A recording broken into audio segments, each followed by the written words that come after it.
हो गई सबकी इलेक्ट्रोकेमिस्ट्री की प्रैक्टिस?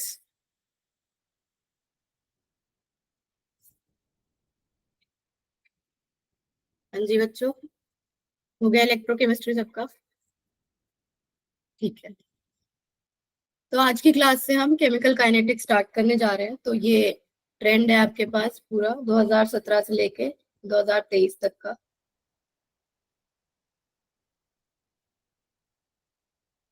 और ये टोटल जितने क्वेश्चंस अभी तक आए हैं 2017 से। तो रिएक्शन रेट एंड रेट जो सबसे पहला टॉपिक है जो स्टार्ट करेंगे हम काइनेटिक्स में, वो हर साल पूछा गया ऑलमोस्ट। बस 21 में नहीं पूछा, 23 में नहीं पूछा। टोटल उससे 8 सवाल अभी तक आ चुके हैं 2017 से। तो ये टॉपिक आपके लिए बन जाता है हाईली इम्पोर्टेंट। ठीक है, अच्छे से इसकी प्रैक्टिस करेंगे। और ये जो रेट लॉ वाला टॉपिक है, ये पहले भी बहुत पूछता था नीट, और अब भी पूछ रहा है। लेकिन अब ना ज्यादा इसका ट्रेंड चला गया towards this temperature dependence of the rate law. जो आर्हीनियस इक्वेशन वाला पार्ट हमारा स्टार्ट होगा, वो और भी ज्यादा इंपॉर्टेंट बन जाता है। यहाँ पे चाहे 5 लिखा हो, लेकिन अभी 2024 में भी उसने 2 से 3 क्वेश्चन पूछ लिए थे आर्हीनियस से। तो उस पे ज्यादा प्रैक्टिस करोगे आप लोग। अभी हम स्टार्ट करते हैं फिर reaction rate and rate law से। तो अभी तक आपने थर्मोडायनामिक्स पढ़ा था।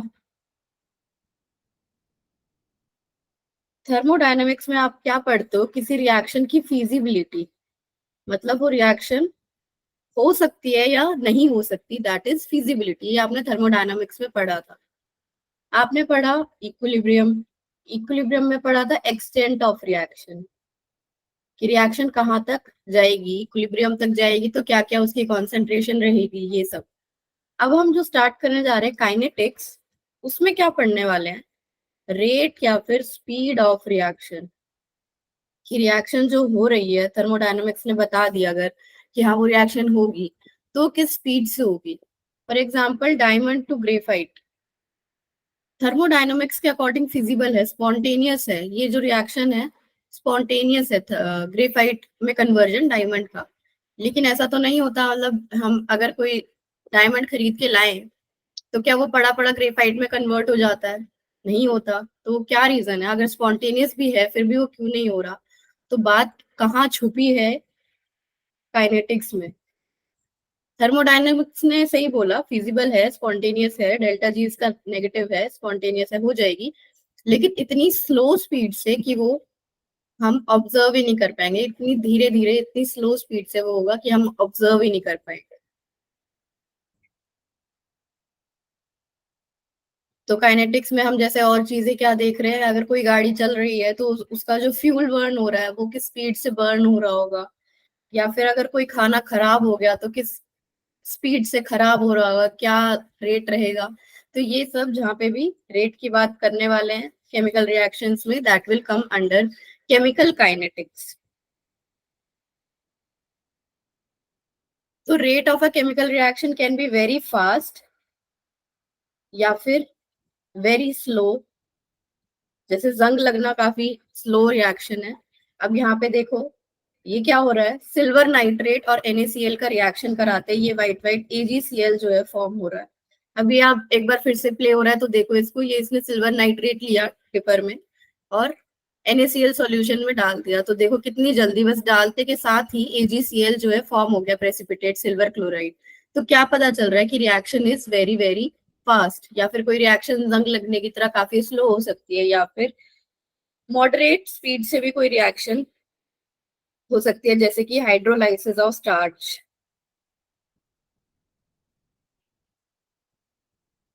वेरी स्लो में आ गया रस्टिंग, और वेरी फास्ट के आ गया यहाँ पे प्रेसिपिटेशन ऑफ सिल्वर क्लोराइड। तो हमारे जो रेट है किसी केमिकल रिएक्शन का, वो ये तीनों हो सकते हैं, फास्ट, स्लो या फिर मॉडरेट। अब रेट ऑफ केमिकल रिएक्शन की बात करते हैं कि होता क्या है, फॉर्मूला क्या होता है। गाड़ी चल रही है, फिजिक्स में आप लोग कैलकुलेट करते हो स्पीड। स्पीड का फॉर्मूला क्या होता है डिस्टेंस और टाइम के टर्म्स में? Distance upon time. Speed is equal to distance upon time लिखते हो। D by T, okay. Distance upon time लिखते हो, या फिर अगर हम इसको ऐसे लिख दे कि change in position upon time, A से बी तक कहीं गया, उसमें जो चेंज इन पोजीशन हुआ उसको टाइम से डिवाइड करके स्पीड। सिमिलरली अगर हम यहाँ पे किसी केमिकल रिएक्शन के रेट की बात करें, कोई रिएक्शन हो रही है, राउंड बॉटम फ्लास्क है, तो रेट ऑफ रिएक्शन क्या हो जाएगा? Change in concentration upon time, change in concentration upon time, या फिर delta C by delta T, change in concentration upon time कितना उसमें लगा, इनिशियल टाइम और फाइनल टाइम। तो इसको और कैसे लिख सकते हैं? या तो रेट रिएक्टेंट की कॉन्सेंट्रेशन का change divided by delta T, या फिर प्रोडक्ट की concentration, R is for reactant, P is for product, product की कॉन्सेंट्रेशन का change divided by delta T. अब है क्या, रेट तो हमेशा पॉजिटिव रहने वाला है, रेट कभी नेगेटिव या स्पीड कभी नेगेटिव तो है, वो नहीं हो सकती। लेकिन अगर कोई रिएक्शन प्रोसीड कर रही है तो रिएक्टेंट्स की कॉन्सेंट्रेशन तो घटेगी with time, reactant decreases with time. तो अगर वो डिक्रीज कर रहा है तो R final minus R initial जो है वो नेगेटिव आ जाएगा, लेकिन रेट जो है वो पॉजिटिव होना चाहिए, तो इसलिए यहाँ पे डेल्टा आर के सामने हम एक माइनस मल्टीप्लाई करते हैं, -1, ताकि रेट जो है वो पॉजिटिव क्वांटिटी बनी रहे। रेट की यूनिट क्या आ जाएगी? ऊपर क्या है? कॉन्सेंट्रेशन, नीचे क्या है? टाइम। कॉन्सेंट्रेशन को अगर मोल्स पर लीटर में ले ले, टाइम फिर ऊपर आ जाएगा तो पर सेकेंड, ये हो जाएगा रेट की यूनिट। यहाँ तक ठीक है सबको?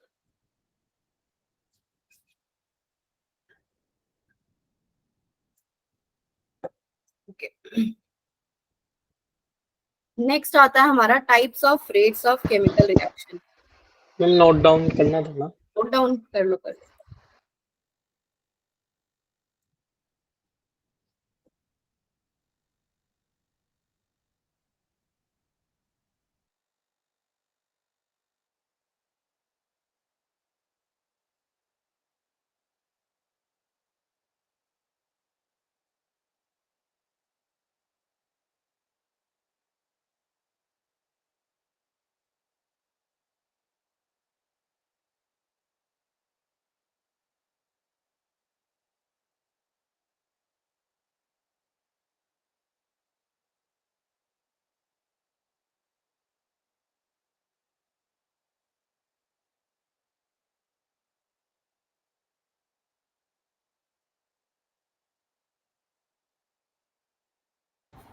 ओके, आगे चलते हैं फिर।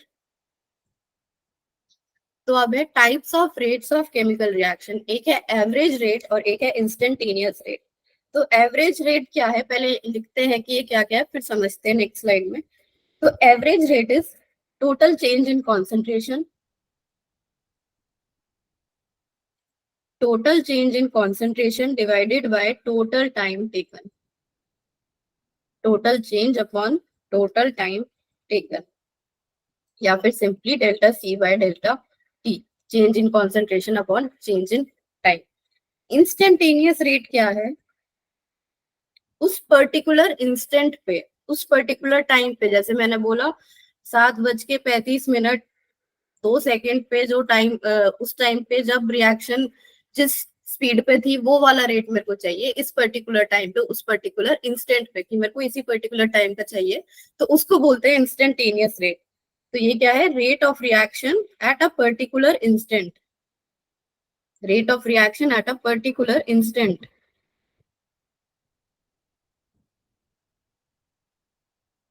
तो आर इंस्टेंट को हम लिखते हैं ऐसे है फॉर्मूला के टर्म्स में, लिमिट, मतलब अभी मैं बता दूंगी लिमिट का मतलब, time tends to 0, delta C by delta T, या फिर minus D R by D T, D P by D T.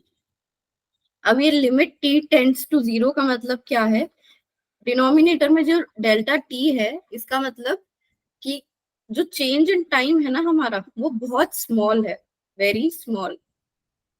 Very small क्यों लिख रहे हैं? क्योंकि हमें इस पर्टिकुलर इंस्टेंट पे चाहिए, ये नहीं कि 1 घंटे का टाइम हो गया, 10 सेकंड का टाइम हो गया, नहीं, हमें इसी इंस्टेंट पे चाहिए। तो हम कह रहे कि जो इससे अगला सेकंड होगा 7:35:03, इससे भी छोटा गैप जो होगा इनके बीच में, इन दोनों टाइम्स के बीच में, इससे भी जो छोटा गैप होगा, एज स्मॉल एज पॉसिबल, उस गैप पे हमें उस मतलब उस गैप को हम इसको delta T, T tends to 0 से रिप्रेजेंट कर रहे हैं कि बहुत छोटा गैप है, बिल्कुल उसी इंस्टेंट पे बात कर रहे हैं। और अगर इतने छोटे गैप की बात करते हैं तो हम इस डेल्टा को, ये जो डेल्टा लिखते आ रहे थे हम, अब उसको ऐसे D R by T T भी लिख सकते हैं कि बहुत स्मॉल चेंज इन रिएक्टेंट अपॉन बहुत स्मॉल चेंज इन टाइम। ये मैथमेटिकल डिफरेंशिएशन वगैरह उसमें सिखाते हैं, लेकिन आपको समझ आ गया ना अभी?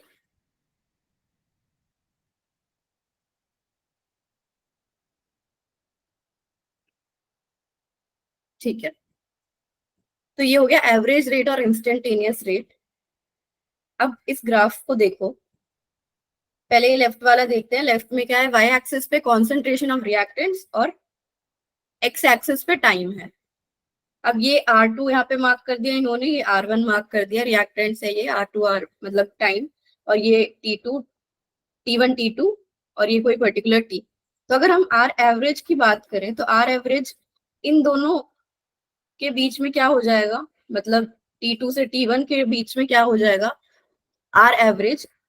ऐसे हम ग्राफ से ड्रॉ करते हैं डॉटेड लाइन, फिर वाई एक्सिस पे इसको टच करते हैं, तो जो पर्टिकुलर वैल्यू आ गई R2 की उसको यहाँ रख लिया, फिर ये T1 वाले को, फिर इसकी ये R1 आ गई तो इसको यहाँ रख लिया। तो ये क्या हो गया, R2 माइनस R1, ये माइनस मल्टीप्लाई कर दिया to make it positive. Premlata को समझ नहीं आ रहा है तो आप बोल सकते हो। कौन सी क्लास की थी प्रेमलता ये?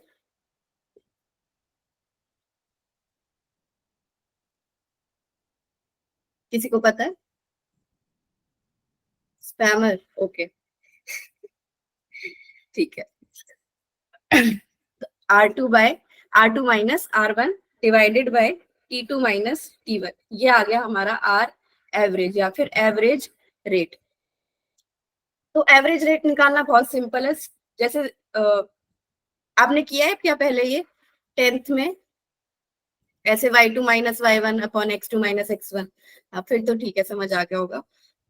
अब आर इंस्टेंटेनियस कैसे निकालते हैं? ये जो ग्राफ इन्होंने बनाया हुआ है, ग्राफ जो ये बनाया हुआ है, उससे ये टेंजेंट ड्रॉ कर रहे हैं ऐसे। टेंजेंट ड्रॉ करने से क्या होगा, अभी हमारे पास ट्राइंगल बन गया एक, टेंजेंट ड्रॉ किया ये वाला, उसको हमने ऐसे एक ट्राइंगल ड्रॉ कर दिया उस पर्टिकुलर टाइम के लिए, ये dt लिख दिया नीचे, उस पर्टिकुलर छोटे से टाइम के लिए जिसके लिए हमें इंस्टेंटेनियस रेट जो है वो डिफाइन करना है। तो ये dt के लिए अगर हम बताएंगे तो इसको लिखते हैं dy बाय dx। स्लोप होती है ये, जो इस टेंजेंट की जो स्लोप है उसको लिख रहे हैं dy बाय dx, मतलब y एक्सिस पे जो क्वांटिटी है डिवाइडेड बाय x एक्सिस पे जो क्वांटिटी है। तो यहाँ पे लिख दिया minus D R by D T, या फिर माइनस स्लोप, जो भी इस टेंजेंट की स्लोप आई। तो इंस्टेंटेनियस रेट जो है हमेशा ग्राफ से ही बताया जा सकता है, उसको हम वैसे कैलकुलेट नहीं कर सकते कि हमें अगर डेटा दे दिया और हमें बोल दिया कि भाई ये कैलकुलेट करके दे दो, नो। ग्राफ बनाना पड़ेगा, कर्व की टेंजेंट ड्रॉ करना पड़ेगा उस पर्टिकुलर इंस्टेंट के लिए, और फिर उससे स्लोप निकाल के ही बताया जा सकता है। लेकिन आर एवरेज जो है वो हम वैसे भी बता सकते हैं। सिमिलरली एक बार कॉन्सेंट्रेशन ऑफ प्रोडक्ट्स वाला ग्राफ देखते हैं। यहाँ पे P1 है, P2 है। P1 कब है? जब T1 टाइम है। P2 कब है? जब T2 टाइम है। तो ये हो गया change in concentration of product, ये हो गया चेंज इन टाइम। तो आर एवरेज निकाल लिया delta P by delta T, P2 minus P1 upon T2 minus T1। उसके बाद ये कर्व ड्रॉ किया, तो ये टेंजेंट है, टेंजेंट ड्रॉ किया, ये ट्रायंगल ड्रॉ किया टू फाइंड द स्लोप उस पर्टिकुलर इंस्टेंट के लिए। dt is very very small, यहाँ पे इतना बड़ा दिखता है लेकिन बिल्कुल छोटा, एज स्मॉल एज पॉसिबल, बिल्कुल छोटे से टाइम के लिए dp बाई dt उसकी स्लोप बता देंगे तो आ जाएगा r इंस्टेंटेनियस। इंस्टेंटेनियस और एवरेज रेट समझ आ गया सबको?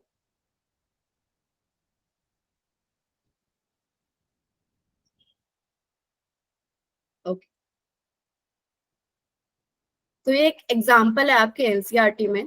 अब सब्जेक्टिव क्वेश्चंस तो हमारे नीट के लिए इंपॉर्टेंट नहीं है, लेकिन जस्ट आपकी अंडरस्टैंडिंग के लिए क्वेश्चन मैंने यहाँ पे लगाया है। एक रिएक्शन हो रही है ब्यूटाइल क्लोराइड के वाटर के साथ, एल्कोहल बन रहा है ये और HCl रिलीज हो रहा है। तो ये टाइम और कॉन्सेंट्रेशन का डेटा है। मतलब मैं ये समझाना चाह रही हूँ इस क्वेश्चन से कि जब एक्चुअली में जो ये रेट्स वगैरह बताते हैं किसी रिएक्शन का, ये आता कहाँ से है?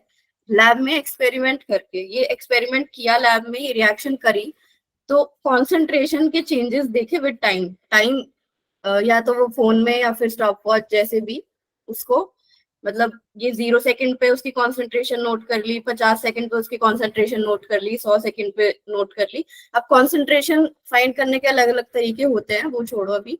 तो ऐसे हमने अलग अलग टाइम पे कॉन्सेंट्रेशन जो है रिएक्टेंट की वो पता कर ली। तो ये लिख दिया उन्होंने डेटा जो आया इस पर्टिकुलर टाइम पे। अब उसके बाद क्या लिखा है, ये जो सेकंड वाला आया ना 0.0905, इसको इस साइड लिख दिया ताकि R2 माइनस R1 निकाल सके। ये वाली चीज इस साइड लिख दी ताकि R2 माइनस R1 निकाल सके। और ये वाला टाइम जो सेकंड वाला टाइम था 50 सेकंड वाला, वो भी यहाँ लिख दिया। तो अब एवरेज रेट कैसे कैलकुलेट करेंगे? R2 minus R1 divided by T2 minus T1, minus multiply बाहर।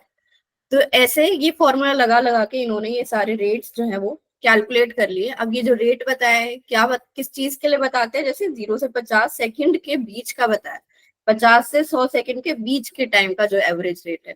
तो ऐसे देखो, जैसे जैसे टाइम बीत रहा है वैसे वैसे एवरेज रेट की भी कम होता जा रहा है। तो इससे एक चीज ये भी समझ सकते हो, जैसे जैसे रिएक्टेंट की कॉन्सेंट्रेशन जो है खत्म होते जा रही है, वैसे वैसे स्पीड भी जो है, रिएक्शन होने की स्पीड भी जो है वो कम होती जा रही है। फिर उसका अगर ये ग्राफ देखो और कोई अगर बोले कि 600 सेकंड पे बताओ, जब 600 सेकंड पास हो गए थे तब क्या रेट था, तो इस पर्टिकुलर पॉइंट के लिए यहाँ पे टेंजेंट ड्रॉ करके इसकी स्लोप फाइंड कर लेंगे। स्लोप कैसे? यहाँ से ये डॉटेड लाइन ले जाएंगे हम, यहाँ से डॉटेड लाइन नीचे लाएंगे, तो जो भी यहाँ पे वैल्यू हो रही होगी 0.025 समथिंग या जो भी, डिवाइडेड बाय 600, तो वो दे देगा हमें इंस्टेंटेनियस रेट। ऐसे फाइंड कर लिया इंस्टेंटेनियस रेट। ठीक है।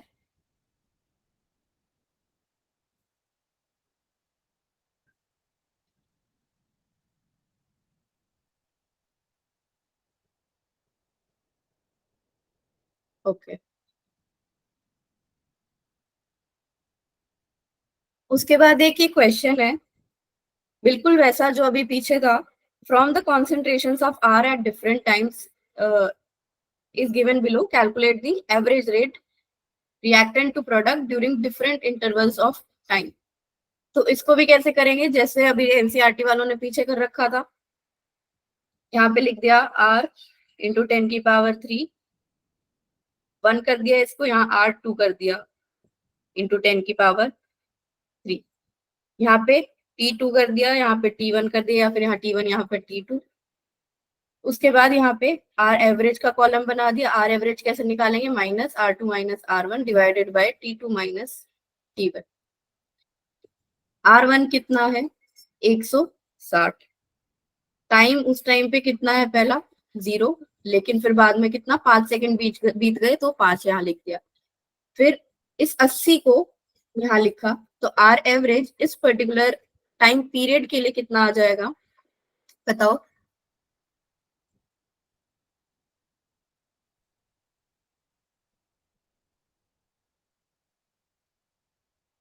16। कितना कह रहे हो?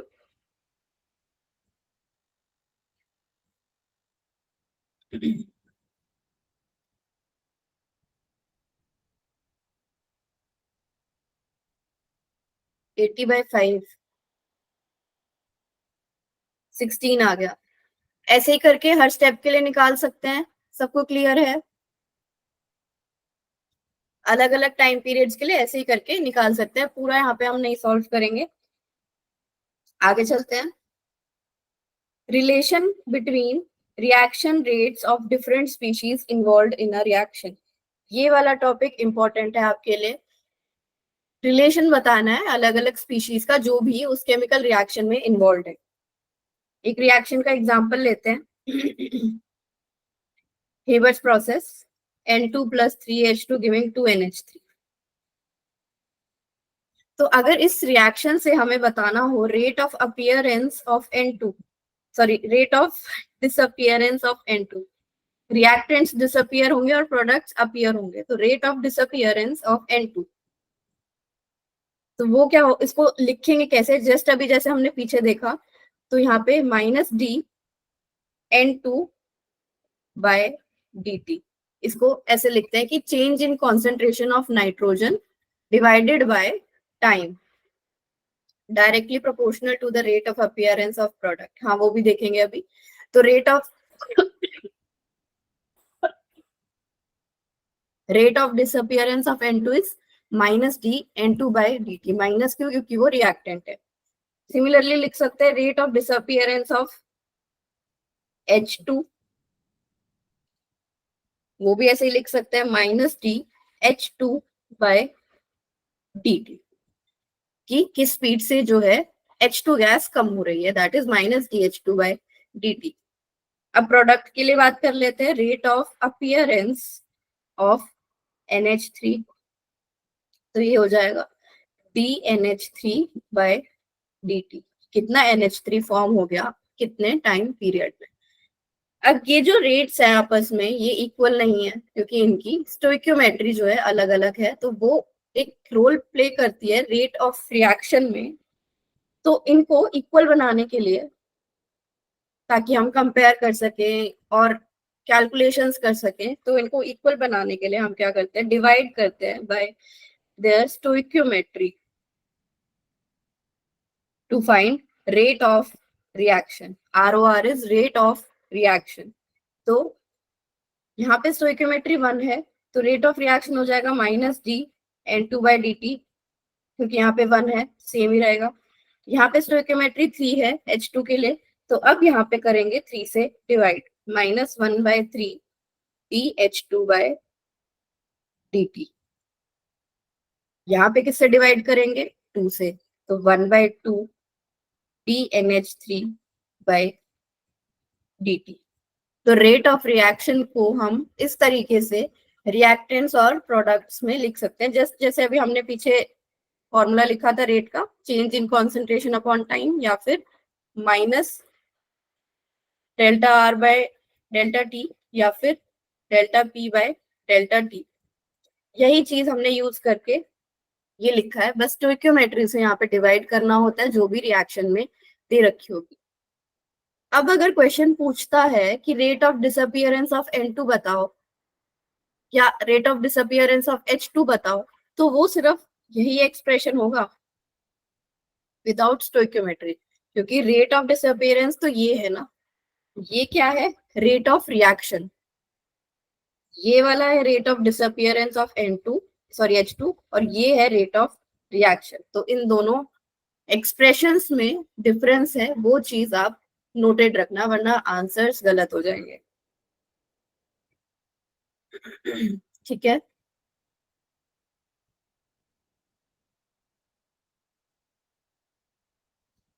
नोट कर लो।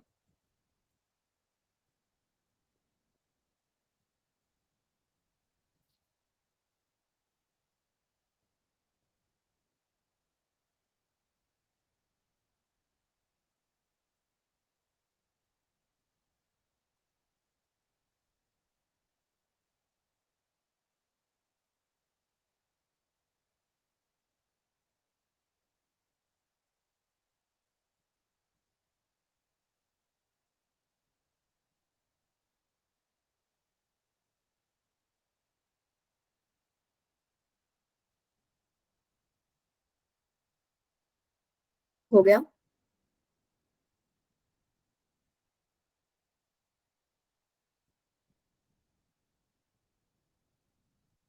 ठीक है, तो एक बार एक एग्जांपल और देख लेते हैं, कोई जनरल रिएक्शन लेके।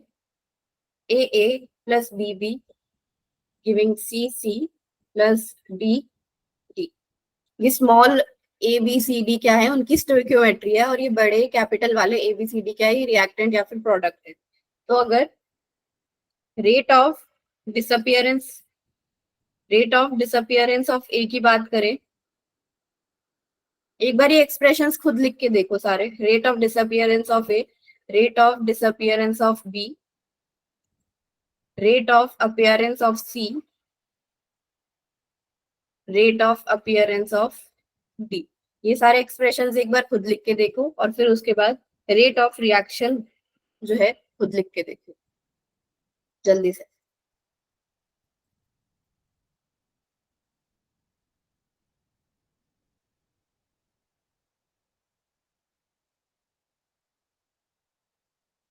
ओके,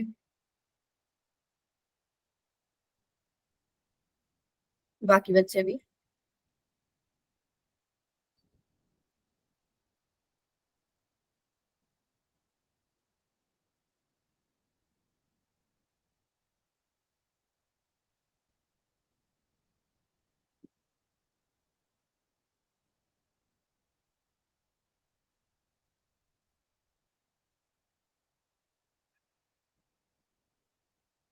जो रेट ऑफ डिसअपियरेंस या रेट ऑफ अपियरेंस होंगे उनमें कोई स्टोइक्योमेट्री इन्वॉल्व नहीं होगी, लेकिन रेट ऑफ रिएक्शन में स्टोइक्योमेट्री इन्वॉल्व करके लिखेंगे।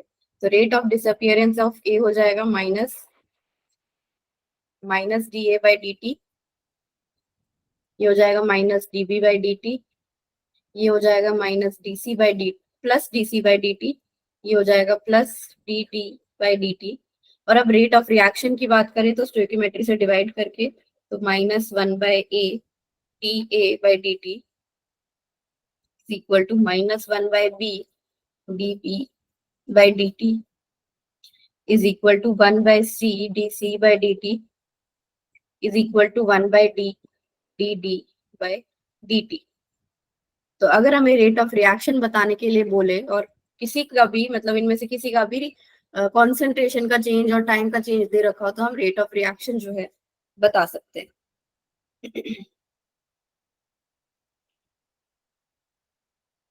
क्वेश्चन करें आप। एक बार ये क्वेश्चन ट्राई करो। The rate of reaction is expressed in different ways as follows, the reaction can be. इस बार रेट के एक्सप्रेशन से आप रिएक्शन बताओ।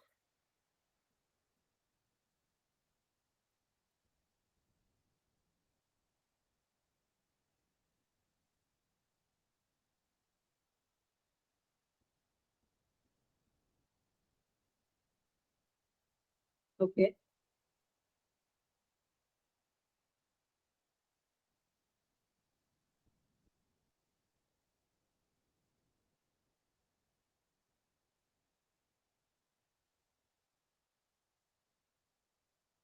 बहुत बढ़िया बच्चों।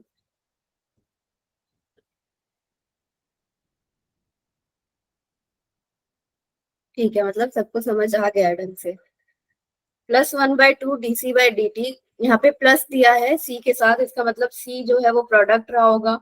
यहाँ पे माइनस दिया है, इसका मतलब डी जो है वो रिएक्टेंट रहा होगा।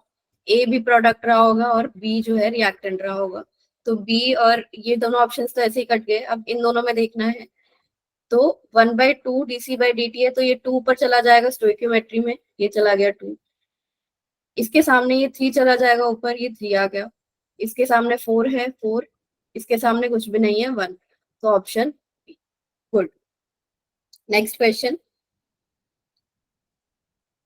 X A plus Y B giving Z C, if D A by D T is equal to D B by D T is equal to 1.5 D C by D T, then X Y Z can B.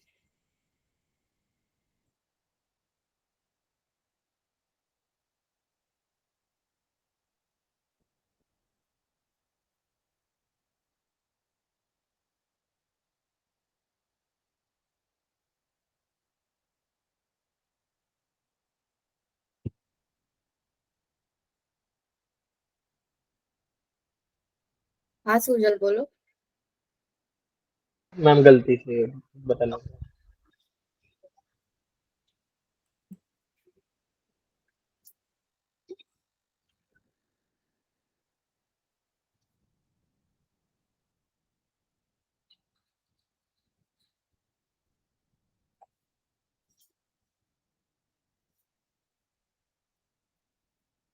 C versus D.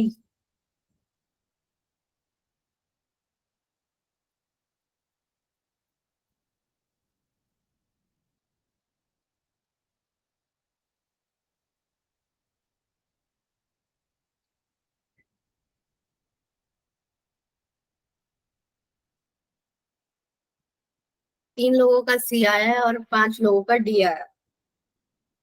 ठीक है, इसको solve करके देखते हैं। तो इन्होंने ये दे दिया हमें, और इसके लिए अगर हम रेट ऑफ रिएक्शन लिखें, rate of reaction -1/x dA/dt is equal to -1/y dB/dt is equal to 1/z dC/dt। और गिवन हमारे पास ये है। तो अगर हम इन दोनों एक्सप्रेशंस को कंपेयर करें, फर्स्ट और सेकंड को, अगर हम इन्हें कंपेयर करें तो हम ये बोल सकते हैं 1.5 को अगर मैं 3/2 लिख लूं तो 1/z बोल सकते हैं कि 3/2 है, और बाकी सब ये 1 1 ही है।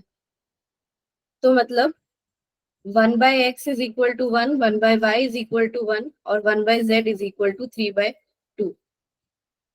अब अगर हमारे पास ऑप्शन में होता ये तो हम ये टिक कर देते, लेकिन हमें बतानी किसकी वैल्यूज है, x y z की, और ना कि 1/x 1/y 1/z की। तो अगर हम इसकी वैल्यू बताएं तो ये हो गई इसका इनवर्स, तो ये हो गया 1 1 और इसका इनवर्स 2/3। आंसर ये होना चाहिए था, लेकिन ऑप्शन में नहीं है, तो हम इसको होल नंबर में कन्वर्ट कर लेते हैं। इस 3 को हटा देते हैं नीचे से, मल्टीप्लाई कर देते हैं 3 से, तो 3 3 2 हो जाएगा इसका आंसर, ऑप्शन सी। इसमें आप लोग शायद यही गड़बड़ कर रहे होगे, 1/x 1/y और 1/z की वैल्यू बता रहे होगे, लेकिन बताने किसकी है, x y z।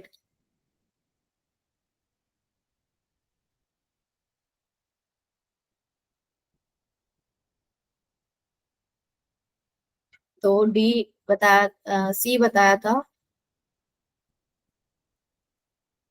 4 लोगों ने। गुड।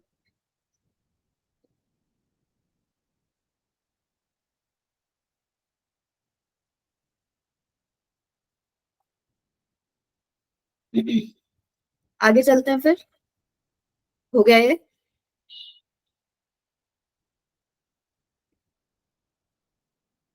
ठीक है, तो फैक्टर्स अफेक्टिंग रेट की बात कर लेते हैं। अब काफी सारे फैक्टर्स होते हैं जो कि रेट को अफेक्ट करते हैं। सबसे इंपॉर्टेंट तो कॉन्सेंट्रेशन ही है। कॉन्सेंट्रेशन जैसे जैसे रिएक्टेंट की कम होने लगती है, वैसे वैसे रेट जो है कम होने लगता है। इसको अभी हम डिटेल में बाद में डिस्कस करेंगे, बस यहाँ पे फैक्टर्स लिखवा रही हूँ। टेम्परेचर काफी हद तक अफेक्ट करता है, इसको भी आरईएनएस इक्वेशन में पढ़ेंगे। उसके बाद nature of reactants and product हो सकता है। Nature of reactants and products मतलब जैसे अगर हम सरफेस एरिया बढ़ा दे, किसी का पाउडर बना दे, किसी रिएक्टेंट का सरफेस एरिया बढ़ा दिया तो रेट बढ़ जाता है। तो इस तरह से नेचर जो है वो अफेक्ट कर सकता है। फिर है catalyst, very very important. Catalyst को एकदम लास्ट में पढ़ेंगे। उसके बाद है हमारा, अगर कोई फोटो केमिकल रिएक्शन हो रही है, फोटो केमिकल रिएक्शन के अंदर लाइट या फिर रेडिएशन, इनका बहुत ज्यादा रोल होता है। अगर कोई गैसेस इन्वॉल्व है तो उसमें प्रेशर बहुत इफेक्ट करता है, या फिर सॉल्यूशन का पीएच जो है वो अफेक्ट कर सकता है। तो मोटे मोटे ये सारे हमारे फैक्टर्स हैं जो रेट को अफेक्ट करते हैं। इसमें से कॉन्सेंट्रेशन और टेम्परेचर जो है हमें ढंग से पढ़ने हैं। कैटलिस्ट हम लास्ट में पढ़ेंगे, और फोटोकेमिकल वाला पार्ट थोड़ा सा आपके सिलेबस में ज्यादा है। ठीक है, ये हो गए हमारे फैक्टर्स अफेक्टिंग रेट। स्टार्ट हम फर्स्ट वाले फैक्टर से करने वाले हैं, कॉन्सेंट्रेशन से। तो रेट लॉ पढ़ेंगे। अब रेट लॉ है ही क्या, एक्सप्रेशन है बस, जिसमें हमें ये पता चल जाए कि रिएक्टेंट्स जो हैं वो कैसे डिपेंड कर रहे हैं कॉन्सेंट्रेशन पे। इस चीज का जो एक्सप्रेशन है उसी को कहते हैं रेट लॉ। ये रिएक्टेंट्स कैसे कैसे डिपेंड कर रहे हैं कॉन्सेंट्रेशन पे, वो हमें पता चल जाए, एक ऐसा एक्सप्रेशन हो, that expression is rate law. तो ये क्या बताता है? Dependence of reactants, dependence of rate लिखो, dependence of rate on concentration of reactants, dependence of rate on concentration of reactants, ये बताता है हमारा रेट लॉ। अब सबसे इंपॉर्टेंट बात इसकी क्या है कि ऐसे कोई भी रिएक्शन देख के कोई नहीं बता सकता कि रेट लॉ इसका क्या बनेगा। ये आता कहाँ है? एक्सपेरिमेंट से। कंप्लीटली एक्सपेरिमेंटल होता है रेट लॉ। ऐसे कोई रिएक्शन देख के, लिखी हुई देख के आप नहीं बता सकते कि इसका रेट लॉ क्या रहा होगा। और वो रेट लॉ अब लिखते कैसे हैं वो देखते हैं। Rate is directly proportional concentration की पावर ऑर्डर, ये होता है रेट लॉ। ऐसे एक्सप्रेस करते हैं रेट को, कॉन्सेंट्रेशन रिएक्टेंट की ऊपर जाता है ऑर्डर। ऑर्डर क्या है ये भी देखेंगे। पहले अगर हम इस प्रोपोर्शनैलिटी साइन को हटाएं तो क्या आएगा? कोई कांस्टेंट। वो कांस्टेंट यहाँ आता है के, ये के होता है रेट कांस्टेंट। आगे वही सेम कॉन्सेंट्रेशन की पावर ऑर्डर। ये एक्सप्रेशन जो आया विद रेट कांस्टेंट, इसको बोलते हैं डिफरेंशियल रेट लॉ। तो रेट लॉ और डिफरेंशियल रेट लॉ में क्या फर्क है? डिफरेंशियल में आ गया रेट कांस्टेंट, लेकिन रेट लॉ में कोई कांस्टेंट नहीं हो, प्रोपोर्शनैलिटी साइन के साथ जो हम लिख रहे हैं दैट इज रेट लॉ। ये हो गया डिफरेंशियल रेट लॉ। अब ये क्या है? Rate constant. रेट कांस्टेंट बहुत हम पढ़ेंगे इस पूरे चैप्टर में, लेकिन अभी अगर यहाँ हमें डिफाइन करना हो क्या है, तो ये वो रेट ऑफ रिएक्शन है, ये वो रेट ऑफ रिएक्शन है जब कॉन्सेंट्रेशन जो है वो 1 रही हो। Rate of reaction when concentration is unity, इसको ऐसे भी डिफाइन कर सकते हैं। कांस्टेंट एक ऐसा जब कॉन्सेंट्रेशन यूनिटी रही हो, तब जो रेट हो जाएगा, तब ये 1 हो जाएगा अगर, तो रेट क्या हो जाएगा? के बराबर। तो rate constant is that rate of reaction when concentration is unity. अगर हम रेट कांस्टेंट की यूनिट्स की बात करें, यूनिट्स की बात करें ऑफ रेट कांस्टेंट, तो अगर इस कॉन्सेंट्रेशन को लेफ्ट हैंड साइड में ले जाएंगे तो रेट अपॉन कॉन्सेंट्रेशन। अब कॉन्सेंट्रेशन और ऑर्डर को जो है वो एन से रिप्रेजेंट करते हैं, ऑर्डर को एन से रिप्रेजेंट करते हैं, तो कॉन्सेंट्रेशन की पावर एन लिख रही हूँ यहाँ पे, रेट अपॉन कॉन्सेंट्रेशन की पावर एन। रेट की क्या यूनिट्स बताई थी? Delta C by delta T था, मोल पर लीटर पर सेकंड, ये यूनिट्स बताई थी रेट की। तो यहाँ पे लिखे अगर हम, मोल्स पर लीटर पर सेकंड डिवाइडेड बाय कॉन्सेंट्रेशन की यूनिट लिख दी मोल पर लीटर की पावर एन। अब ऊपर भी मोल पर लीटर है, यूज हमें कौन सा करना है? क्या चीज यूज? अच्छा, वो तो क्वेश्चन पे डिपेंड करेगा ना, वो पूछ क्या रहा है। अगर रेट कांस्टेंट निकालने को बोला होगा तो डिफरेंशियल रेट लॉ, वरना अगर सिर्फ ऑर्डर की बात कर रहे हैं तो रेट लॉ भी यूज कर सकते हैं, डिपेंड करेगा क्वेश्चन पे। अब इसको ओपन अप करके लिखेंगे तो मोल की पावर हो गई 1 माइनस एन, लीटर पर लीटर की पावर हो गई, क्या हो जाएगा? प्लस एन ऊपर जाके, हाँ, और पर सेकेंड तो एज इट इज। तो इसको जब खोल के लिखेंगे, ये क्या, एक मिनट, -1 और ऊपर जाके प्लस एन हो जाएगा, -1 प्लस एन हो जाएगा यहाँ पे। तो मोल 1 माइनस एन, लीटर की पावर n-1 और पर सेकेंड, ये आ गई हमारी units for rate constant for के। हाँ, n-1, n उसमें क्या है? ऑर्डर है। जो भी ऑर्डर होगा रिएक्शन का वो n की वैल्यू इसमें पुट कर देंगे, तो उसके लिए हमारी k की जो यूनिट्स हैं वो डिफाइन हो जाएंगी। k के बारे में एक चीज और, जो रेट कांस्टेंट k है, ये किसी भी रिएक्शन के लिए एक कांस्टेंट रहेगा, किसी भी रिएक्शन के लिए एक कांस्टेंट रहेगा। डिपेंड किस पे करेगा? सिर्फ और सिर्फ टेम्परेचर पे, डिपेंड्स ओनली ऑन टेम्परेचर। अगर टेम्परेचर चेंज करेंगे तभी ये चेंज होगा, ये नहीं कि अगर कॉन्सेंट्रेशन चेंज कर दी तो रेट कांस्टेंट चेंज हो जाएगा, नो। सिर्फ और सिर्फ टेम्परेचर की वजह से ही ये चेंज होगा, वरना ये चेंज नहीं होगा। तो अगर हम किसी इमेजिनरी रिएक्शन के लिए एक बार रेट लॉ लिख के देखें, a plus b b c c plus d d, तो इसके लिए अगर रेट लॉ लिखना हो तो rate is directly proportional to a की कॉन्सेंट्रेशन, उसकी पावर में उसका ऑर्डर सपोज एक्स, बी की कॉन्सेंट्रेशन उसकी पावर में उसका ऑर्डर सपोज एक्स वाई। ये हो गया हमारा रेट लॉ। और अगर डिफरेंशियल रेट लॉ लिखना हो तो rate is equal to K A की पावर एक्स बी की power Y, where X and Y order है उस पर्टिकुलर रिएक्टेंट के रिस्पेक्ट में। अभी ऑर्डर पे हम डिटेल में डिस्कशन करते हैं नेक्स्ट स्लाइड में, इतना लिख लो पहले।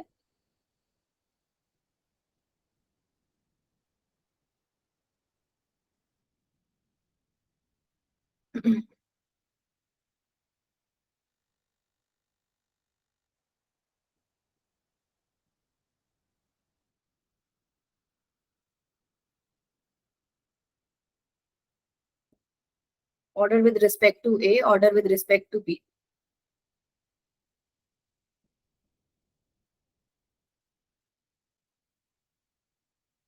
ओके बच्चों, आगे चलते हैं, फिर ऑर्डर की बात कर लेते हैं। अब ऑर्डर क्या है, जो हमने ये लिखा था rate is equal to K A की पावर एक्स बी की पावर वाई। तो ये एक्स क्या था, ए के लिए जो ऑर्डर था, ए के रिस्पेक्ट में, मतलब जो रिएक्टेंट ए था वो कितना सेंसिटिव है टुवर्ड्स रेट ऑफ रिएक्शन, उसकी कॉन्सेंट्रेशन हम अगर थोड़ी सी चेंज कर दें तो रेट पे क्या फर्क पड़ जाएगा, वो बताता है ऑर्डर कि कितना सेंसिटिव है ए की concentration with respect to rate of reaction, that is basically order. अब रिएक्शन हो रही है पूरी, अकेला ए या अकेला बी तो नहीं है, पूरे ए और बी है साथ में, तो ऑर्डर ऑफ रिएक्शन भी कैसे लिखते हैं, इनके ऑर्डर को सम करके। मतलब अगर इस रिएक्शन के लिए ऑर्डर लिखना हो तो वो हो जाएगा एक्स प्लस वाई। जो भी रिएक्टेंट्स प्रेजेंट है उनके रिस्पेक्ट में जो ऑर्डर की वैल्यू है उनको सम करके। तो ऑर्डर है क्या, कुछ नहीं है, बस sum of powers of concentration of reactant, sum of powers of concentration of reactants in rate law expression, in rate law expression. जो रेट लॉ का एक्सप्रेशन है उसमें जो हमने ये एक्स और वाई लिखे हैं, तो अगर हमें किसी रिएक्शन का ऑर्डर बताना है तो that will be X plus Y, sum of powers of concentration of reactants in rate law expression. Order को जो है वो ऐसे डिफाइन करते हैं या फिर समझते कैसे हैं कि how sensitive is the reaction, how sensitive is the reaction with respect to reactants concentration।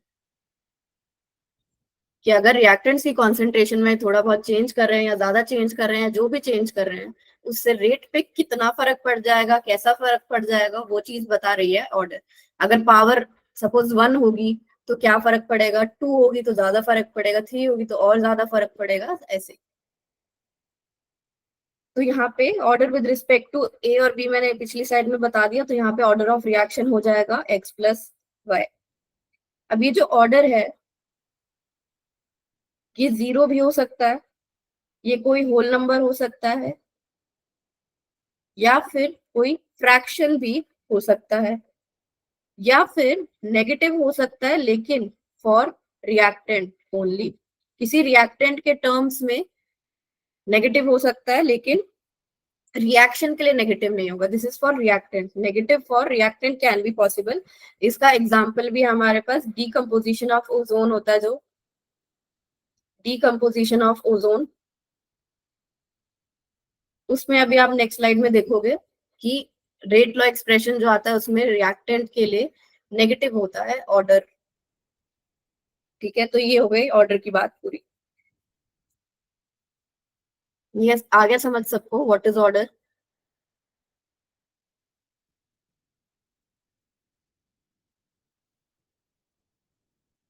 ठीक है,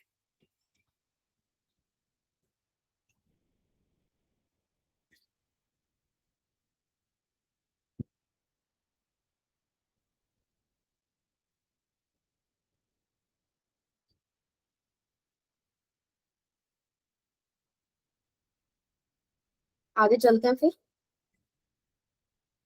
अब ये मैंने यहाँ पे कुछ रिएक्शंस लगाई हुई है और उनके रेट लॉ लिखे हुए हैं जो एक्सपेरिमेंटल आते हैं। यहाँ पे अब हम एक कॉलम बनाएंगे ऑर्डर का, और इन सब के ऑर्डर की वैल्यूज आप यहाँ पे लिखोगे। सपोज फर्स्ट वाले की बात करते हैं, rate is equal to rate constant n2 की पावर 1। तो इसका ऑर्डर क्या हो जाएगा, इस रिएक्शन की बात हो रही है, इसका ऑर्डर क्या हो जाएगा, 1 हो जाएगा। गुड, सबका बताते जाओ। नेक्स्ट सेकंड वाले के लिए Br minus BrO3 minus H plus का square, 1 plus 1 plus 2 4, 1 Br minus की पावर 1, BrO3 की 1 और यहाँ पे 2, 1 प्लस 1 प्लस 2 4। नेक्स्ट H2 की पावर 3/2, 3/2, तो फ्रैक्शन भी जो है वो ऑर्डर हो सकता है। नेक्स्ट NO2 की पावर 2, CO की पावर 0, 2 प्लस 0 2। नेक्स्ट ये देखो O3 की पावर 2 है और ऑक्सीजन की जो है वो -1 है, तो 2 माइनस 1 1। नेक्स्ट H2 की पावर 0, Cl2 की पावर 0, ऑर्डर 0। तो ऐसे ऑर्डर डिफाइन करते हैं। ये जो भी रिएक्शंस यहाँ पे लिखी हैं इनके लिए ये रेट लॉ आते हैं एक्सपेरिमेंट से, और ऑर्डर हम इस रेट लॉ को देख के बता सकते हैं। ऑर्डर आ गया रेट लॉ से और रेट लॉ आ गया एक्सपेरिमेंट से। अब जैसे फर्स्ट रिएक्शन में N2O5 के सामने स्टोइकियोमेट्री 2 थी, लेकिन ऑर्डर क्या आता है, 1, पावर उसकी 1 में जाती है। तो स्टोइकियोमेट्री और इस ऑर्डर का जो है वो कोई रिलेशन नहीं होता, ऑर्डर कंप्लीटली एक्सपेरिमेंटल बेस पे आता है।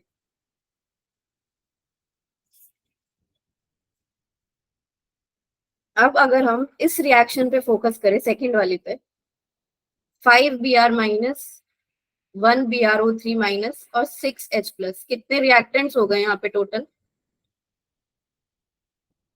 रिएक्टेंट्स कितने हैं टोटल यहाँ पे,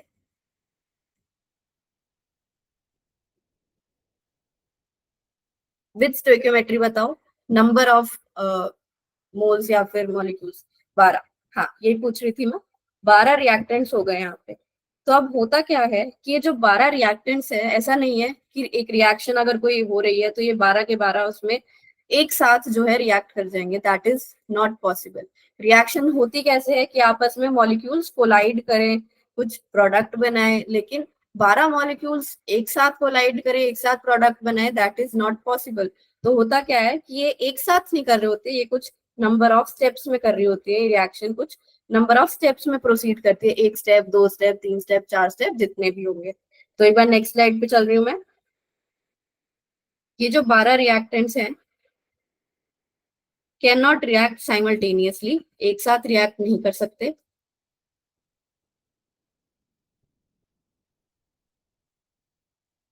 तो ऐसे टाइप की रिएक्शन जिसमें मल्टीपल स्टेप्स इन्वॉल्व हों, ऐसे टाइप की रिएक्शन को बोलते हैं कॉम्प्लेक्स रिएक्शन, जिसमें काफी सारे स्टेप्स जो हैं ये इन्वॉल्व हो, उसको बोलते हैं कॉम्प्लेक्स रिएक्शन।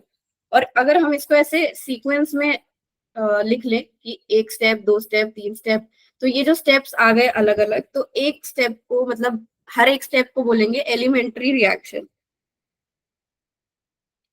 एलिमेंट्री रिएक्शन का क्या है, जिसमें वही एक ही मॉलिक्यूल जो है रिएक्ट कर रहा हो, एक ही रिएक्टेंट की बात, अगर जैसे Br माइनस की ही बात कर रहे हो, या फिर और क्या रिएक्टेंट था, BrO3 माइनस की ही बात कर रहे हैं, H प्लस की ही बात कर रहे हो, तो इस टाइप को बोलते हैं एलिमेंट्री रिएक्शन, जिसमें एक ही स्टेप की बात हो रही हो, 1 स्टेप इन्वॉल्व, उसको बोलते हैं एलिमेंट्री रिएक्शन। और मल्टीपल स्टेप्स वाले को बोलते हैं complex reaction.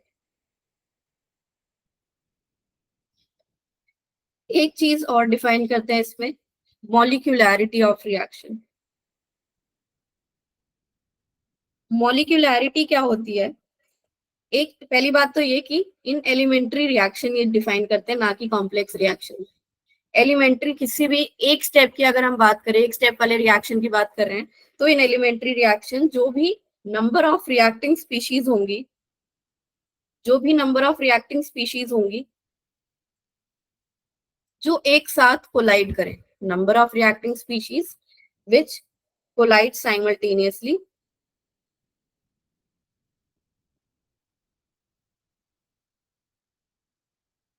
To do chemical reaction, वो होता है मॉलिक्यूलैरिटी। मतलब अगर किसी एलिमेंट्री स्टेप में सपोज ये ए मॉलिक्यूल्स ऑफ ए जो हैं कुछ बी या सी बना रहे हैं, तो मॉलिक्यूलैरिटी क्या हो गई ए। टू बी कुछ सी बना रहा है तो मॉलिक्यूलैरिटी क्या हो गई टू।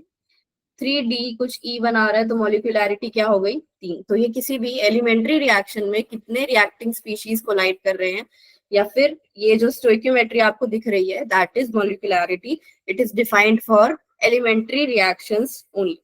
तो अगर कोई एक ही रिएक्ट करता है तो उसको बोलते हैं यूनिमॉलिक्यूलर। कोई अगर दो स्पीशीज रिएक्ट करे तो बोल रहे हैं बायमॉलिक्यूलर। तीन के लिए ट्राई मॉलिक्यूलर। लेकिन तीन से ज्यादा एक साथ कोलाइड कर जाए, बहुत इसकी कम प्रोबेबिलिटी बोलते हैं, या फिर लिख लो कि तीन से ज्यादा मॉलिक्यूल्स एक साथ कोलाइड कर जाए, इसकी प्रोबेबिलिटी इज वेरी लो,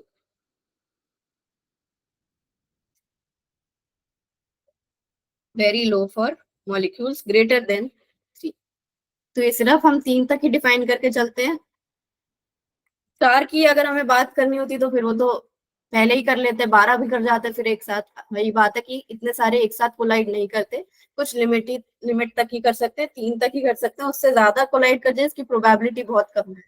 कोई रेयरली कोई रिएक्शन ऐसी हो रही होगी जिसमें चार मॉलिक्यूल्स कोई टकरा रहे हो आपस में, वरना मोस्टली तीन तक ही ये पॉसिबल है। ठीक है। लिख लो इसको।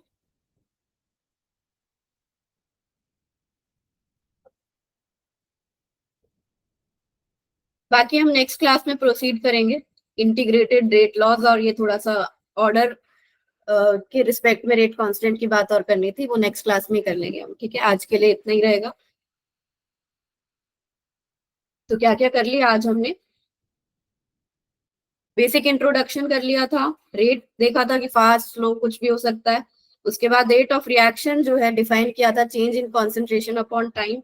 फिर इंस्टेंटेनियस रेट, एवरेज रेट की बात करी थी, ग्राफ से निकाल सकते हैं इंस्टेंटेनियस रेट सिर्फ। और रिलेशन देखा था बिटवीन रिएक्टेंट्स। ठीक है।